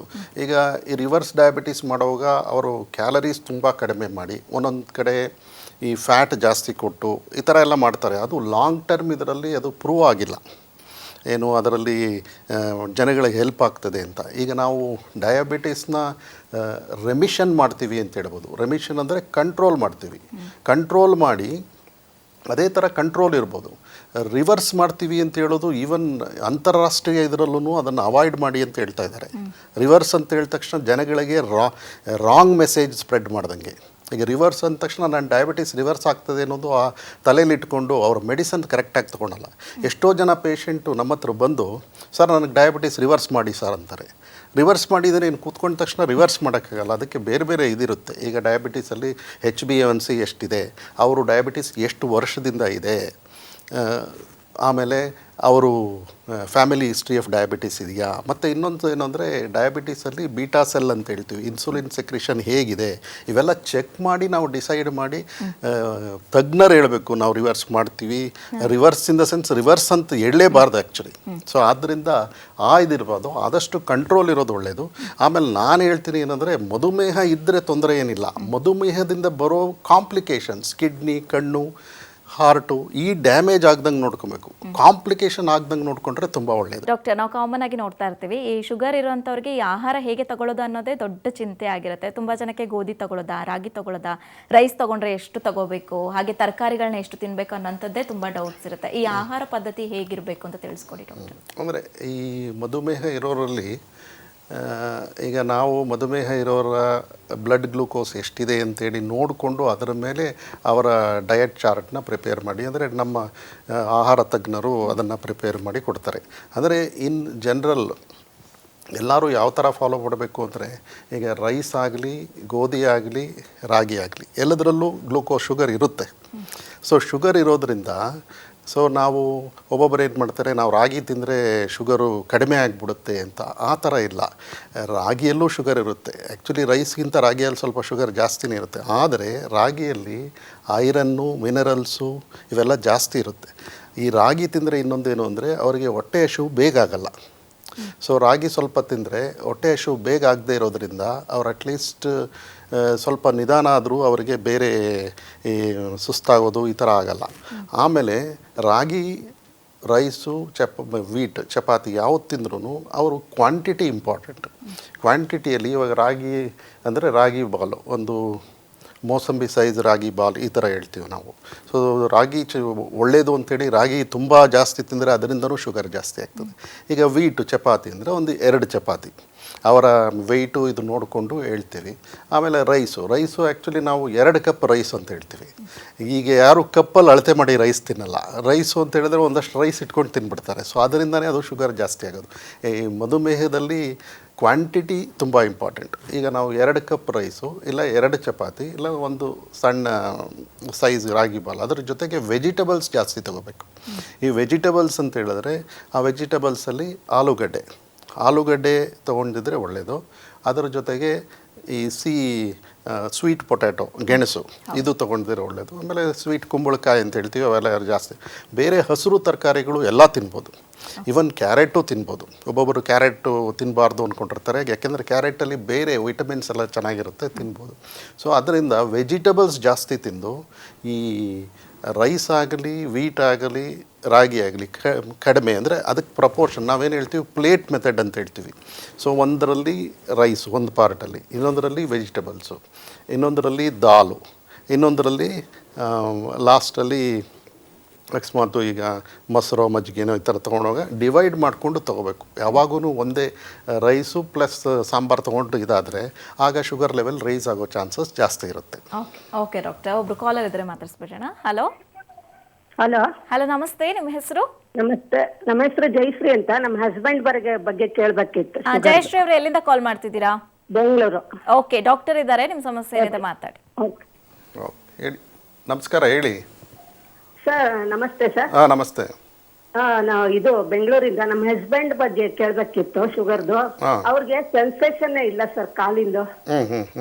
12 15 ವರ್ಷ ಆಗ್ತಾ ಬಂತು ಇವಾಗ ಶುರುವಾಗಿ ಶುಗರ್. ಅದು ಸೆನ್ಸೇಷನ್ ಇಲ್ಲ ಕಾಲು. ಅದಕ್ಕೆ ಏನ್ ಮಾಡ್ಬೇಕು? ಈಗ ಕಣ್ಣು ಆಪರೇಷನ್ ಆಗ್ಬೇಕು, ಶುಗರ್ ಕಂಟ್ರೋಲ್ಗೆ ಬರ್ತಾ ಇಲ್ಲ.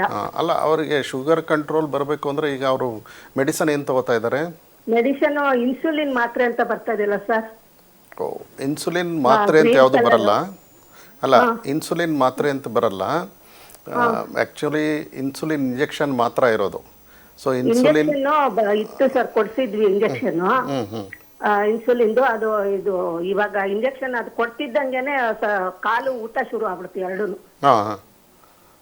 ಕಾಲು ಊತ ಆಗ್ತಿದ್ದಂಗೆ ಬೇಡ ನಿಲ್ಲಿಸ್ಬಿಡಿ ಅನ್ಬಿಟ್ರು ಡಾಕ್ಟ್ರು. ಅದು ಗ್ರೀನ್ ಕಲರ್ ಬರುತ್ತೆ ಸರ್. ಅದು ಇನ್ಸುಲಿನ್ ಮಾತ್ರ ಇದು ತಗೊಳ್ಳಿ ಅಂತ ಹೇಳಿ ಬೆಳಗ್ಗೆ ಒಂದು ರಾತ್ರಿ ಒಂದು ತಗೋತಾ ಇದಾರೆ. ಅದು ಏನ್ ಮಾಡ್ರು ಶುಗರ್ ಕಂಟ್ರೋಲ್ಗೂ ಆಗ್ತಾ ಇಲ್ಲ. ಅದು ಇದು ಸೆನ್ಸೇಷನ್ ಬೇರೆ ಹೋಗ್ಬಿಟ್ಟಿದೆ ಕಾಲಿಂದು. ಓಕೆ ಓಕೆ, ಅದೇ ಅವ್ರಿಗೆ ಈಗ ಇನ್ಸುಲಿನ್ ತಗೊಂಡ್ರೆ ಏನಾದರೂ ಪ್ರಾಬ್ಲಮ್ ಆಗ್ತಾ ಇದೆ ಅಂತ ಹೇಳಿದ್ರೆ ಅವ್ರಿಗೆ ಈ ಮಧುಮೇಹ ತಜ್ಞರ ಹತ್ರ ತೋರಿಸಿ ಆ ಇನ್ಸುಲಿನ್ ಡೋಸೇಜು ಇದು ಮಾಡಿ. ಯಾಕೆಂದರೆ ನೀವು ಹೇಳ್ತಾ ಇರೋ ಥರ ನೋಡಿದ್ರೆ ಅವ್ರಿಗೆ ಇನ್ಸುಲಿನ್ ಕೊಡಲೇಬೇಕಾಗ್ತದೆ. ಇನ್ಸುಲಿನ್ ಕೊಡಲಿಲ್ಲ ಅಂದರೆ ಮಾತ್ರೆಗಳಲ್ಲಿ ಕಂಟ್ರೋಲ್ ಬರೋದು ತುಂಬ ಕಷ್ಟ.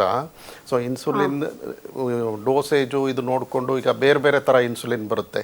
ಇವಾಗ ಒಂಥರ ಇನ್ಸುಲಿನ್ ಇಲ್ಲ ಅಂದರೆ ಇನ್ನೊಂದು ಥರ ಕೊಟ್ಟು ಅವ್ರಿಗೆ ಕಂಟ್ರೋಲ್ ಮಾಡಿ ನಾವು ಕಣ್ಣು ಆಪ್ರೇಷನ್ ಮಾಡ್ಸೋಕ್ಕೆ ಇದು ಮಾಡ್ತೀವಿ. ಸೊ ಅದನ್ನು ನೀವು ಮಧುಮೇಹ ತಜ್ಞರ ತೋರಿಸಿ ಮಾಡೋದು ಒಳ್ಳೆಯದು. ಆಮೇಲೆ ಕಾಲಿಗೆ ಅವ್ರ ಸೆನ್ಸೇಷನ್ ಇಲ್ಲ ಅಂದರೆ, ಕಾಲಿಗೆ ಸೆನ್ಸೇಷನ್ ಇಲ್ದಿರೋದ್ರಿಂದ ಆದಷ್ಟು ಅವ್ರ ಕಾಲನ್ನ ತುಂಬ ಹುಷಾರಾಗಿ ನೋಡ್ಕೋಬೇಕು. ಕಾಲು ಗಾಯ ಮಾಡ್ಕೋಬಾರ್ದು. ಆಮೇಲೆ ಅವ್ರ ಪಾದರಕ್ಷೆ, ಫುಟ್ವೇರು ಏನು, ಅಟ್ಲೀಸ್ಟ್ ಶೂ ಅಂದರೆ ನೀವು ಅವ್ರಿಗೆ ಹೇಳಿ ಮಾಡಿಸ್ಬೇಕು ಶೂ.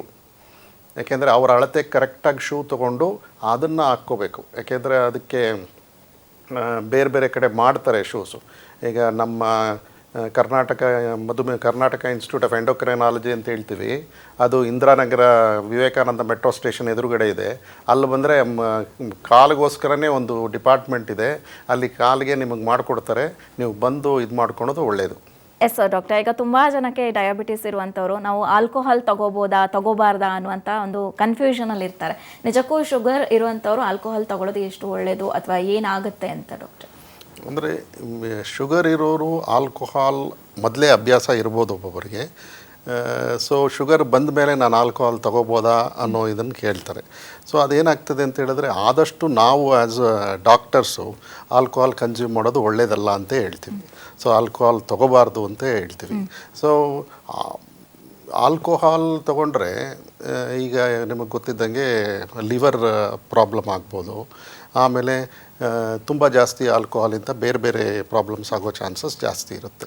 ಸೊ ಆದಷ್ಟು ಆಲ್ಕೋಹಾಲ್ ಅವಾಯ್ಡ್ ಮಾಡೋದು ತುಂಬ ಒಳ್ಳೆಯದು. ಅಕಸ್ಮಾತ್ ಒಬ್ಬೊಬ್ಬರು ಮಧುಮೇಹಿಗಳು ಆಲ್ಕೋಹಾಲ್ ತೊಗೊಂಡ್ರೆ ಅದು ಅವರು ವೈದ್ಯರ ಸಲಹೆ ಮೇಲೆ ಎಷ್ಟು ಪ್ರಮಾಣದಲ್ಲಿ ಹೇಳ್ತಾರೋ ಅಷ್ಟು ಲಿಮಿಟಲ್ಲಿ ಇರಬೇಕಾಗ್ತದೆ. ಓಕೆ ಡಾಕ್ಟರ್, ನಾವು ನೋಡ್ತಾ ಇದ್ವಿ ಡಯಾಬಿಟಿಸ್ ಜೊತೆಗೆ ಎಂಡೋಕ್ರಿನಾಲಜಿ ಅನ್ನುವಂಥದ್ದು ಕೂಡ. ಈ ಎಂಡೋಕ್ರಿನಾಲಜಿ ಅಂದರೆ ಏನು, ಇದರ ಅಂಡರಲ್ಲಿ ಯಾವ್ಯಾವ ಡಿಸೀಸ್ಗಳು ಬರುತ್ತೆ ಅಂತ ಡಾಕ್ಟರ್? ಅಂದರೆ ಇವಾಗ Karnataka institute of endocrinology and research ಅಂತ ಹೇಳಿದ್ವಿ. ಈಗ ನಮ್ಮ ಕರ್ನಾಟಕ ಇನ್ಸ್ಟಿಟ್ಯೂಟ್ ಆಫ್ ಎಂಡೋಕ್ರೈನಾಲಜಿ ಸಂಸ್ಥೆಯಲ್ಲಿ ಅಂದರೆ ಈ ಎಂಡೋಕ್ರೈನಾಲಜಿ ಅಂದರೆ ಏನು ಅಂದರೆ ಡಯಾಬಿಟೀಸು ಒಂದು 95% ಡಯಾಬಿಟೀಸೇ ಇರುತ್ತೆ. ಅದರ ಜೊತೆಗೆ ಥೈರಾಯ್ಡ್ ಅಂತ ಹೇಳ್ತೀವಿ. ನೀವು ಎಷ್ಟೋ ಜನ ಥೈರಾಯ್ಡು ಯೂಶ್ವಲಿ ಲೇಡೀಸಲ್ಲಿ ಜಾಸ್ತಿ ಇರುತ್ತೆ, ಈ ಹೈಪೋಥೈರಾಯ್ಡು, ಹೈಪರ್ ಥೈರಾಯ್ಡ್ ಅಂತ, ಅದನ್ನು ಟ್ರೀಟ್ಮೆಂಟ್ ಕೊಡ್ತೀವಿ. ಆಮೇಲೆ ಬೇರೆ ಪಿಟ್ಯೂಟರಿ ಅಂತ ಬರುತ್ತೆ, ಬ್ರೈನಲ್ಲಿ ಒಂದು ಇದಿರುತ್ತೆ ಗ್ಲ್ಯಾಂಡು, ಅದು ಎಲ್ಲ ಎಂಡೋಕ್ರೈನ್ ಗ್ಲ್ಯಾಂಡ್ ಕಂಟ್ರೋಲ್ ಮಾಡುತ್ತೆ, ಅಂದರೆ ಮಾಸ್ಟರ್ ಆಫ್ ಎಂಡೋಕ್ರೈನ್ ಆರ್ಕೆಸ್ಟ್ರಾ ಅಂತ ಹೇಳ್ತೀವಿ ಅದನ್ನು. ಸೊ ಆ ಪಿಟ್ಯೂಟರಿಗೆ ಏನಾದರೂ ತೊಂದರೆ ಆದರೆ ಅದನ್ನು ಎಂಡೋಕ್ರೈನಾಲಜಿ ಇದರಲ್ಲಿ ನೋಡ್ತೀವಿ. ಆಮೇಲೆ ಬೇರೆ ಅಡ್ರಿನಲ್ಸ್ ಅಂತ ಹೇಳ್ತೀವಿ, ಸೊ ಅದನ್ನು ಎಂಡೋಕ್ರೈನಾಲಜಿ ಇದರಲ್ಲಿ ನೋಡ್ತೀವಿ. ಆಮೇಲೆ ಈವನ್ ದಪ್ಪ ಆಗಿರೋರು ಒಬೇಸಿಟಿ, ಸೊ ಅದು ಎಂಡೋಕ್ರೈನಾಲಜಿಯಲ್ಲಿ ಬರುತ್ತೆ. ಸೊ ಇವೆಲ್ಲ ಎಂಡೋಕ್ರೈನಾಲಜಿಲಿರುತ್ತೆ, ಆದರೆ ಮೇಯ್ನು ಡಯಾಬಿಟೀಸು, ಥೈರಾಯ್ಡು. ಓಕೆ ಡಾಕ್ಟರ್, ನೀವು ಹೇಳ್ತಿದ್ರಿ ಕರ್ನಾಟಕ ಇನ್ಸ್ಟಿಟ್ಯೂಟ್ ಆಫ್ ಡಯಾಬಿಟೀಸ್ ಮತ್ತು ಎಂಡೋಕ್ರಿನಾಲಜಿ ಬಗ್ಗೆ. ಆ ಇನ್ಸ್ಟಿಟ್ಯೂಟ್ ಬಗ್ಗೆ ತಿಳಿಸ್ಕೊಡಿ ಡಾಕ್ಟರ್. ಅಂದರೆ ಯಾವ ರೀತಿಯಾಗಿದೆ, ಯಾವ ರೀತಿಯಾದಂಥ ಪೇಷಂಟ್ಸ್ಗಳು ಬರ್ತಾರೆ, ಏನೇನು ಫೆಸಿಲಿಟೀಸ್ ಇದೆ ಅಂತ. ಈ ಕರ್ನಾಟಕ ಇನ್ಸ್ಟಿಟ್ಯೂಟ್ ಆಫ್ ಎಂಡೋಕ್ರೈನಾಲಜಿ ಮೊದಲು ಆ್ಯಕ್ಚುಲಿ ಇದು ಜಯದೇವ ಕ್ಯಾಂಪಸಲ್ಲಿತ್ತು. ಕರ್ನಾಟಕ ಇನ್ಸ್ಟಿಟ್ಯೂಟ್ ಆಫ್ ಮಧುಮೇಹ ಸಂಸ್ಥೆ ಡಯಾಬಿಟಾಲಜಿ ಅಂತೇಳಿ 2008ನೇ ಇಸ್ವಿಯಲ್ಲಿ ಶುರುವಾಯಿತು. ಶುರುವಾಗಿ ಈಗ ಆಲ್ಮೋಸ್ಟ್ 16 ವರ್ಷ ಆಗಿದೆ. 3 ವರ್ಷದ ಹಿಂದೆ ಇದು ಅದೇ ದೊಡ್ಡ ಬಿಲ್ಡಿಂಗ್ ಇದಕ್ಕೆ ಶಿಫ್ಟ್ ಆಗಿದೆ. ಸೊ ಅದು ಇಂದಿರಾನಗರದಲ್ಲಿ ವಿವೇಕಾನಂದ ಮೆಟ್ರೋ ಸ್ಟೇಷನ್ ಎಲ್ರಿಗೂ ಗೊತ್ತಿರುತ್ತೆ. ಆ ವಿವೇಕಾನಂದ ಮೆಟ್ರೋ ಸ್ಟೇಷನ್ ಎದುರುಗಡೆನೇ ಇರೋದು Karnataka institute of endocrinology and research ಅಂತ. ಸೊ ಇಲ್ಲಿ ನಾನು ಹೇಳ್ದಂಗೆ ಮಧುಮೇಹ, ಥೈರಾಯ್ಡು, ಪಿಟ್ಯೂಟರಿ ಇದ್ರ ಬಗ್ಗೆ ಎಲ್ಲ ಅವ್ರಿಗೆ ಟ್ರೀಟ್ಮೆಂಟ್ ಸಿಗುತ್ತೆ. ಈ ಮಧುಮೇಹದ ಬಗ್ಗೆ ಅವ್ರಿಗೆ ಬೇರೆ ರೆಗ್ಯುಲರಾಗಿ ನಾವು ಶುಗರ್ ಕಂಟ್ರೋಲ್ ಮಾಡೋದು, B P control, cholesterol control ಇದು ಮಾಡ್ತೀವಿ. ಅದರ ಜೊತೆಗೆ ಅವರಿಗೆ ಆಹಾರ ತಜ್ಞರು ಇರುತ್ತಾರೆ, ಡಯಟಿಷಿಯನ್, ಡಯಟ್ ಬಗ್ಗೆ ಹೇಳೋಕ್ಕೆ ಡಯಟ್ ಚಾರ್ಟ್ ಕೊಡ್ತೀವಿ. ಆಮೇಲೆ ಅಲ್ಲಿಂದ ಫುಡ್ ಕೇರ್, ಅಂದರೆ ಕಾಲು ವಿಭಾಗನೇ ದೊಡ್ಡ ವಿಭಾಗ ಇದೆ. ಆ ಕಾಲು ವಿಭಾಗದಲ್ಲಿ ನಿಮ್ಮ ಕಾಲುಗಳಿಗೆ, ಎಷ್ಟೋ ಜನ ಕಾಲುಗಳಿಗೆ ಕಾಲು ಹೋಗ್ದಂಗೆ, ಡಯಾಬಿಟಿಸ್ ಕಾಲು ಹೋಗ್ದಂಗೆ ಮಾಡಿದ್ದಾರೆ. ಸೊ ಅದು. ಆಮೇಲೆ ನಾನು ಹೇಳ್ದಂಗೆ ಫುಟ್ವೇರ್, ಕಾಲಿಗೆ ಅವ್ರಿಗೆ ಒಂದೊಂದು ಪೇಷಂಟ್ಗೆ ಒಂದೊಂದು ಅವರ ಅಳತೆ ತೊಗೊಂಡು ಫುಟ್ವೇರ್ ಮಾಡಬೇಕಾಗ್ತದೆ, ಅದು ಮಾಡ್ತಾ ಇದ್ದಾರೆ. ಆಮೇಲೆ ಕಣ್ಣಿನ ಚೆಕಪ್ಪು ಅಲ್ಲಿ ಕರ್ನಾಟಕ ಇನ್ಸ್ಟಿಟ್ಯೂಟ್ ಆಫ್ ಎಂಡೋಕ್ರೈನಾಲಜಿಯಲ್ಲಿ ಮಾಡ್ತೀವಿ. ಕಣ್ಣಿನ ಚೆಕಪ್ ಮಾಡಿದ್ರೆ ಏನು ಅಂತ ಹೇಳಿದ್ರೆ, ಅವರಿಗೆ ಕಣ್ಣಲ್ಲಿ ಏನಾದರೂ ತೊಂದರೆ ಇದ್ದರೆ ಅದಕ್ಕೆ ಲೇಸರ್ ಟ್ರೀಟ್ಮೆಂಟ್ ಕೊಡೋದು, ಇದೆಲ್ಲ ಅಲ್ಲಿ ಮಾಡ್ತೀವಿ. ಆಮೇಲೆ ಈವನ್ ಕಿಡ್ನಿ ನೆಫ್ರಾಲಜಿಸ್ಟ್, ಕಿಡ್ನಿ ಇವರು ಇರ್ತಾರೆ, ಸೊ ಅವ್ರದ್ದು ಕನ್ಸಲ್ಟೇಷನ್ನು ಆಗುತ್ತೆ. ಓಕೆ ಡಾಕ್ಟರ್, ಇನ್ನು ಡಾಕ್ಟರ್ ಬೇರೆ ಕಡೆ ಟ್ರೀಟ್ಮೆಂಟ್ ತೊಗೊಳ್ತಾ ಇರ್ತಾರೆ, ಇನ್ನೇನಾದರೂ ಅಲ್ಲಿಂದ ಡಿಸ್ಕಂಟಿನ್ಯೂ ಮಾಡಿ ಇಲ್ಲಿಗೆ ನಾವಿನ್ನು ತೋರಿಸ್ಕೊಳ್ಬೇಕು ಅಂತ ಅನ್ನೋರು ಕೂಡ ಬರಬಹುದಾ ಅಥವಾ ಡಾಕ್ಟರ್? ಬರ್ಬೋದು. ಬಂದರೆ ಅದು ಆ್ಯಕ್ಚುಲಿ ನಿಮಗೆ ಇದ್ದಿದ್ದಂಗೆ ಬೆಳಗ್ಗೆ ಒಂದು 8 ಗಂಟೆಗೆ ಶುರುವಾಗುತ್ತೆ, 8ರಿಂದ 4 ಗಂಟೆವರೆಗೂ ಇರುತ್ತೆ. 8ರಿಂದ 4 ಗಂಟೆ ಯೂಶ್ವಲಿ ಆದಷ್ಟು ಅರ್ಲಿಯರ್, ಅಂದರೆ ಬೆಳಗ್ಗೆ ಒಂದು 10 ಗಂಟೆ ಮೊದಲು ಬಂದರೆ ಎಲ್ಲ ಚೆಕಪ್ಸ್ ಆಗುತ್ತೆ. ಸ್ವಲ್ಪ ಲೇಟಾಗಿ ಬಂದರೆ may be next day checkup ಆಗುತ್ತೆ. ಓಕೆ ಡಾಕ್ಟರ್, ಈಗ ತುಂಬ ಜನ ಕಾರ್ಯಕ್ರಮ ನೋಡ್ತಾ ಇರುವಂಥವ್ರು ನಿಮ್ಮನ್ನು ಪರ್ಸ್ನಲ್ ಆಗಿ ಕನ್ಸಲ್ಟೇಷನ್ ತಗೋಬೇಕು ಅಂತ ಅಂದ್ಕೊಳ್ತಾ ಇರ್ತಾರೆ, ನಿಮ್ಮನ್ನು ಹೇಗೆ ಅವರು ಭೇಟಿ ಮಾಡ್ಬೋದು ಅಂತ ಡಾಕ್ಟರ್? ಅಲ್ಲ, ಈಗ ಕರ್ನಾಟಕ ಇನ್ಸ್ಟಿಟ್ಯೂಟ್ ಆಫ್ ಎಂಡೋಕ್ರೈನಾಲಜಿದು ನಂಬರ್ಸ್ ಇರುತ್ತೆ, ಅಲ್ಲಿ ಕಾಲ್ ಮಾಡಿ ಇದು ಮಾಡಿದ್ರೆ ಅವರು ನಾವು ಯಾವ ಟೈಮಲ್ಲಿ ಇರ್ತೀವಿ ಏನು ಅಂತ ಹೇಳ್ತಾರೆ, ಅದರ ಮೇಲೆ ಬಂದು ತೋರಿಸ್ಕೋಬೋದು. ಅಪಾಯಿಂಟ್ಮೆಂಟ್ ತೊಗೊಂಡು ನಿಮ್ಮನ್ನು ಭೇಟಿ ಮಾಡಿ ಅಪಾಯಿಂಟ್ಮೆಂಟ್ ತೊಗೋಬೋದು, ಇಲ್ಲ ಅವರು ಮೊದಲೇ ಕೇಳಿ ತಿಳ್ಕೊಂಡ್ರೆ ಅವರು ನೆಕ್ಸ್ಟ್ ಡೇ ಬಂದು ತೋರಿಸ್ಕೋಬೋದು. ಓಕೆ ಡಾಕ್ಟರ್, ಕಾರ್ಯಕ್ರಮದ ಕೊನೆಯ ಭಾಗದಲ್ಲಿದ್ದೀವಿ, ಹಾಗೆ ಒಬ್ರು ಕಾಲರ್ ಬೇರೆ ಇದ್ದಾರೆ, ಮಾತಾಡಿಸ್ಬಿಡೋಣ. ಹಲೋ ಸರ್, ಟಿವಿ ವಾಲ್ಯೂಮ್ನ ಮ್ಯೂಟ್ ಮಾಡಿ ಮಾತಾಡಿ. ಹೇಳಿ ಮೇಡಮ್. ನಿಮ್ಮ ಹೆಸರು? ಸಂತೋಷ್ ಅಂತ ಮೇಡಮ್. ಸಂತೋಷ್ ಅವರು ಎಲ್ಲಿಂದ ಕಾಲ್ ಮಾಡ್ತಿದ್ದೀರಾ? ಮೇಡಮ್ ಹಾರೋಳಿಂದ. ಓಕೆ ಡಾಕ್ಟರ್ ಇದ್ದಾರೆ, ನಿಮ್ಮ ಸಮಸ್ಯೆ ಏನಿದೆ ಹೇಳಿ ಸಂತೋಷ್ ಅವರೇ. ಹಲೋ, ನಮಸ್ತೆ ಸರ್. ನಮಸ್ತೆ ಸರ್, ನನ್ನ ಶುಗರ್ 1 ವರ್ಷದಿಂದ ಇದೆ. ಹಾಂ, ಶುಗರ್ 1 ವರ್ಷದಿಂದ ಇದೆ ಸರ್. ಶುಗರ್ 1 ವರ್ಷ ಇದೆ.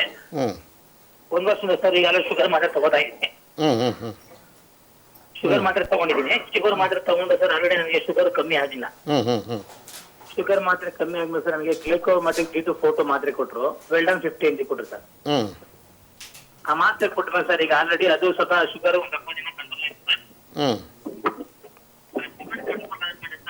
ಹಲೋ ಆದ್ಮೇಲೆ ಈಗ ಡಾಕ್ಟರ್ ಸ್ವಲ್ಪ ನನ್ನ ಗಾಯಕ್ಕೆ ಸ್ವಲ್ಪ ಇಂಜುರಿ ಆಯ್ತು. ಏನು ಹೇಳಿ ಸರ್? ಗಾಯ ನನಗೆ ಒಂದು ಇಂಜುರಿ ಆಯ್ತು ಸರ್. ನನಗೆ ಒಂದ್ ಕಲ್ಲು ಬಿದ್ಬಿಟ್ಟು ಕಾಲ್ ಮೇಲೆ, ಆ ಕಲ್ಲು ಬಿದ್ಬಿಟ್ಟು ಸರ್ ಅದ್ರ ಮೇಲೆ ನನಗೆ ಒಂಥರ ಗಾಯ ತರ ಆಯ್ತು.